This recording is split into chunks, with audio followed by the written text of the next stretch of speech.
అంబటి రాంబాబు మీద ఒక అణచివేత ధోరణులకు పాల్పడుతూ పైశాచిక ఆనందాన్ని పొందుతున్నటువంటి పరిస్థితి చూస్తే, సరే గతంలో ఆయన ఏదో అన్నారు, దాని మీద అరెస్ట్ చేశారు, దాని గురించి ఎవరో మాట్లాడే పరిస్థితి లేదు. కానీ ఆ అరెస్టులు ఒక ప్రజాస్వామ్యయుతంగా లీగల్ ప్రొసీజర్ లేకుండా సరే ఇంటి మీద దాడి చేశారు, తగలబెట్టడానికి ప్రయత్నం చేశారు, ఇవన్నీ కూడా సభ్య సమాజం చూసింది, దాని మీద అయిపోయింది చర్చ. కానీ గౌరవ న్యాయస్థానం ఆయన మీద ఉన్నటువంటి కేసులన్నిటినీ కూడా మొత్తం కొట్టివేసేసి కొన్నిట్లో బెయిల్ ఇచ్చి ఒక ప్రొసీజరల్ గా విడుదల చేయాలనుకునేటువంటి టైంలో ఎంత దారుణాతి దారుణంగా అంటే మొత్తం పరిశోధించి శోధించి వెతికి సంక్రాంతి ఎప్పుడు ఈ సంక్రాంతి కూడా కాదు, ఇప్పుడు గత సంక్రాంతి సంబరాల్లో లాటరీ టికెట్లు అమ్మి చేశాడు అనేటువంటి దీని మీద జనసేనకు సంబంధించినటువంటి వ్యక్తి కేసు పెట్టాడంట.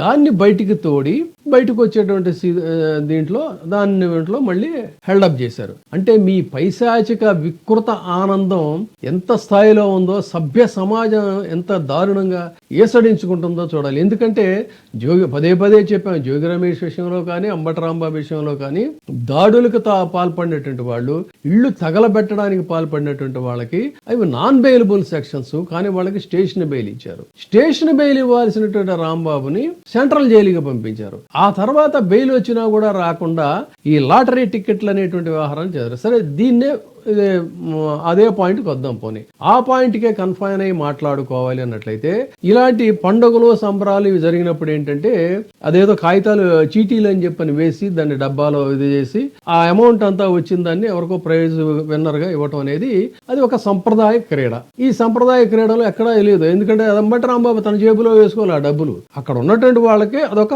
రకరకాల కార్యక్రమాల్లో అది ఒక కార్యక్రమం.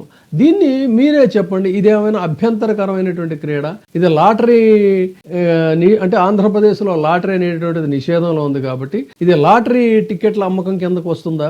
ఆలోచించండి. ఇది పాయింట్. మరి ఇది నేరం కాదు, కానీ ఇది నేరంగా దీన్ని చిత్రీకరించారు. మరి సంక్రాంతి సంబరాల పేరిట సంప్రదాయం అనేటువంటి పేరుతో అదేదో గుండా ఆటో ఏదో అంటారు. ఈ గుండాలందరూ కలిసి ఆడే ఆట గుండా ఆటో, మరి దాని పేరు గుండాట. నాకైతే దాని గురించి సరిగ్గా తెలియదు. కానీ ఆ గుండాట అనేటువంటి దీంతో బహిరంగంగా డబ్బు పెట్టి లక్షలాది రూపాయలు ఆటలాడినటువంటి అది నిషేధాజ్ఞానికి సంబంధించినటువంటి ఆట.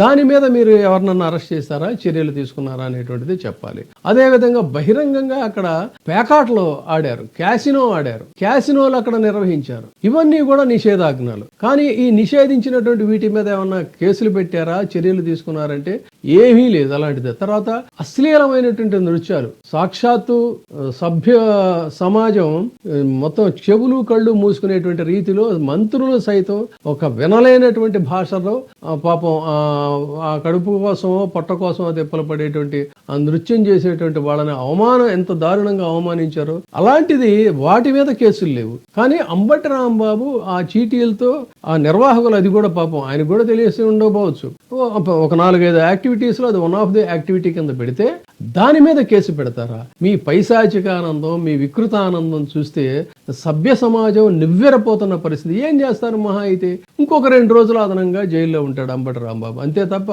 అంతకు మించి ఆయన ప్రస్థానాన్ని అయితే మీరు ఆపలేరు కదా. కానీ మీకేమవుతుందంటే మీరు ఇలాంటి వికృతమైనటువంటి విపరీత చర్యలుగా పాల్పడుతున్నటువంటి వాళ్ళు మీరు సంక్షేమ పాలకులు ఎలా అవుతారు?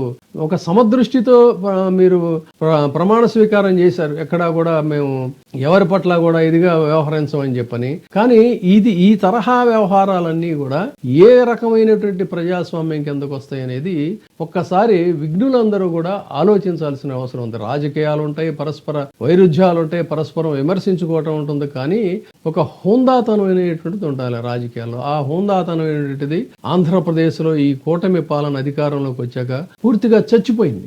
నాయకుల పట్ల కనీస మర్యాదలు, మన్ననలు, సంప్రదాయాలు ఇలాంటివి కూడా లేవు. ఆ రోజున బాలకృష్ణ ఒక రాజకీయ కుటుంబానికో లేకపోతే ఒక రాజకీయ నాయకుడు, ఉన్నతమైన రాజకీయ నాయకుడి కుమారుడుగానో భావించి ఆయన పట్ల వైఎస్ రాజశేఖర రెడ్డి గారు ఒక సానుకూల దృక్పథాన్ని ఆ రోజున అవలంబించారు. అక్కడ నేరం జరిగిందని చెప్పబడుతున్నా కూడా. కానీ ఇక్కడ ఏ నేరం లేకుండా వాళ్ళని నేరస్తులుగా ముద్రించి వేటాడి పైశాచిక ఆనందం అనుభవిస్తున్నటువంటి ఈ తీరు రెండిటిని పోల్చి చూసుకుని ఎవరు హోందా కలిగినటువంటి నాయకులు, ఎవరిది వికృత రాజకీయ క్రీడ అనేటువంటిది మీరే నిర్ణయించుకోండి. ఇప్పుడే సబ్స్క్రైబ్ చేయండి, లైక్ చేయండి, షేర్ చేయండి. వే టీవీ ప్రైమ్, నీ ఉత్తమాభిరుచుల సమ్మేళనం.